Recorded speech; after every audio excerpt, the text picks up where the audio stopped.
twongere tubahe ikaze mu kiganiro indorerwamo, ikiganiro cyane bisanzwe TV. Naho nge ndi Frank Mario Sebudandi.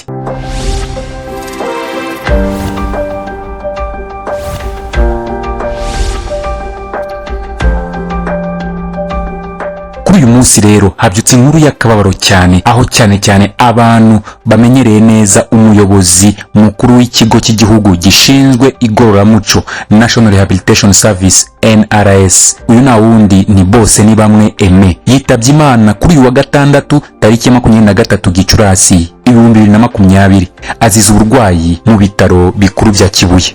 Bosenibamwe Aime w'imyaka 50 wakoze imirimo myinshi ya leta irimo no kuba umuyobozi w'Intara y'Amajyaruguru, yamazeho imyaka 7. Yahitanywe n'uburwayi mu masaha ya mu gitondo cyo kuri uyu wa gatandatu. Ubuyobozi bw'ibitaro bya Kibuye bwatangaje ko yazize uburwayi busanzwe. Bosenibamwe Aime yarafite impamyabumenyi y'ikiciro cya 2 cya kaminuza mu bijyanye n'ikoranabuhanga mu buhinzi yakuye muri kaminuza ya Kisangani. Yamaze imyaka 7 ayobora Intara y'Amajyaruguru. Mbere yaho akaba yarayoboraga akarere ka Burera gaherereye muri iyo ntara. Mu bindi yakoze harimo kuba umunyamabanga nshingwabikorwa w'icyahoze ari Intara ya Kibungo, ndetse yanakoze muri Minagri. Mbere yaho akaba yaranabaye umwarimu. Bosenibamwe Aime yavukiye mu karere ka Rubavu mu murenge wa Kanama. Atabarutse afite imyaka isaga 50. Yari umugabo wubatse kuko yashakanye na Sifa Gloriose, banafitanye abana.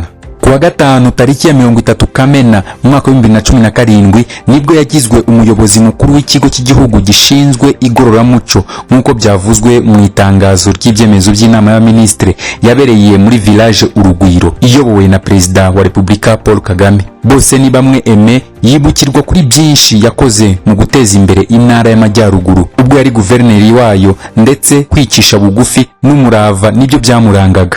Nubwo Bosenibamwe Aime yari umuyobozi waruzwiho umurava mu kazi ke gasanzwe, yagiye agaragara nk'umuntu w'umunyembaraga kugeza no mu bikorwa by'umuganda, akora imirimo y'amaboko bamwe batabikeka, nko kwikorera ingiga z'ibiti, amabuye manini, guhinga ari imbere n'ibindi. Bamwe mu bayobozi bahagarikira abaturage mu mirimo itandukanye y'amaboko bakayibakoresha, ariko kuri Bosenibamwe we byari ikinyuranyo, kuko ahubwo hari naho abaturage bagaragazaga ubunebwe ariko we ntacike intege ndetse ntanabasiganye, ahubwo akabyikorera. Iteka imbaraga ze n'umurava yagaragazaga mu mirimo y'ingufu yashimishaga benshi. Bosenibamwe Aime yibukirwa cyane ku kuntu mu mwaka wa 2016 yahihibikanye akaniyemeza kuyobora itsinda ry'abafana bashakaga ko Umuhoza Sharifa akora amateka akaba nyampinga w'u Rwanda wa mbere ukomoka mu Ntara y'Amajyaruguru, nubwo atabigezeho.